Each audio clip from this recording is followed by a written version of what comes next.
walking bass. It was epiphany.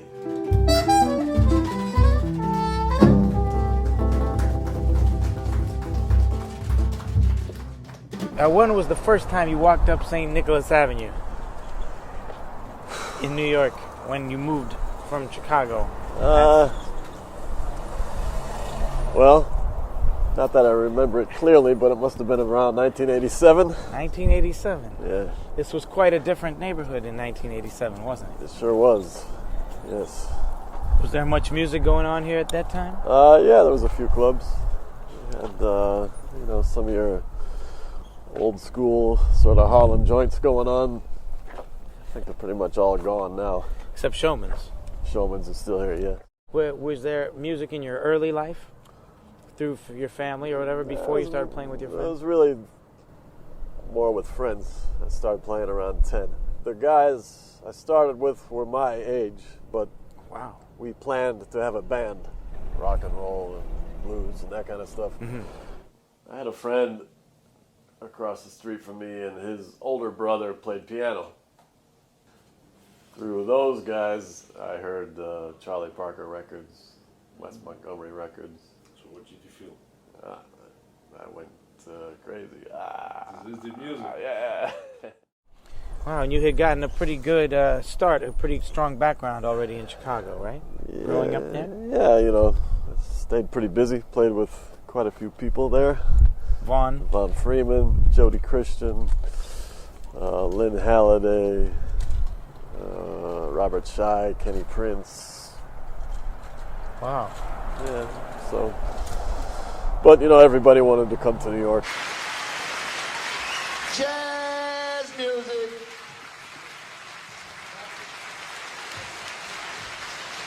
The name of this piece is When We Were One. 2, 3, 4.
How did you come up with the idea to come to New York? Why you didn't stay in Chicago? Or?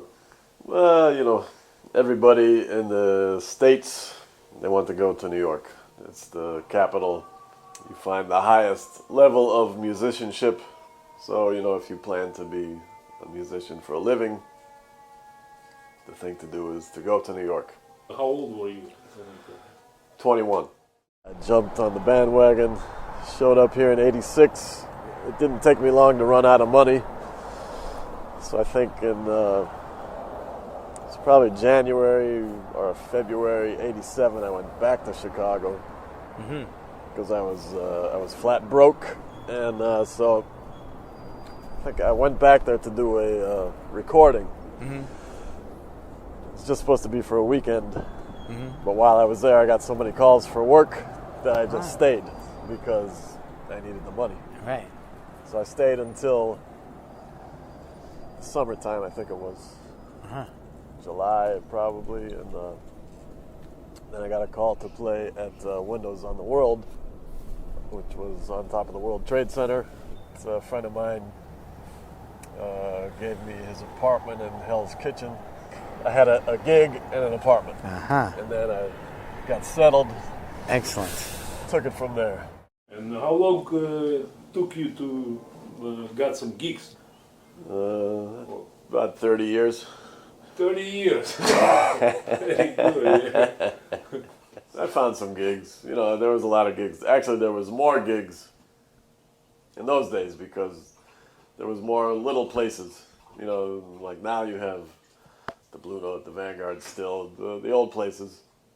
But before, the rent was a lot cheaper. So there was a lot of little bars that had music. And as a young guy coming to town, you could find, you know, gigs to play for $50. What year are we talking about?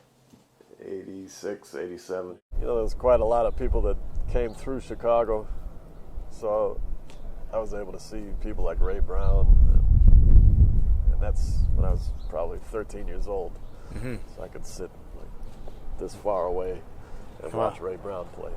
So that was a big Kickstarter. That left an imprint. With the experience with Ray Brown, I take it that was like sort of coupled with already having an impression from his recorded music? Yeah. And I did get to take 2 lessons from Ray. Early on. Yeah. How old were you when you did that? About 18. I was trying to play like Ray Brown on the electric bass, and I was always breaking my strings. What? Because Really? I would, you know, Breaking them? I was pulling hard because I saw Ray Brown, you know, pulling hard. I said, I want to play like that. Wow. So I was playing my electric bass. You actually broke electric bass strings. So then, but once you got a acoustic bass, that wasn't a problem anymore, or? No, a little more resistance on those strings. I mean, you started on steel. Yeah, Ray was playing steel by that time, right? yeah.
I was listening to old records, and I was thinking, I want that sound.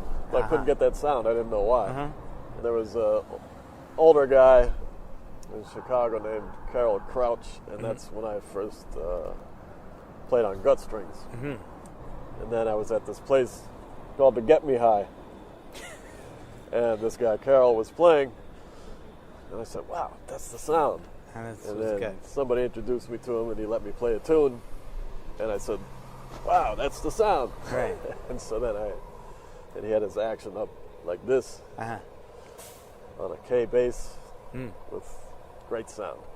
And so that was an eye opener. I switched to gut strings at that point for the old school sound, you know. And some people liked it, some people didn't. Some people tried to dissuade me. But you know, I had a sound I liked.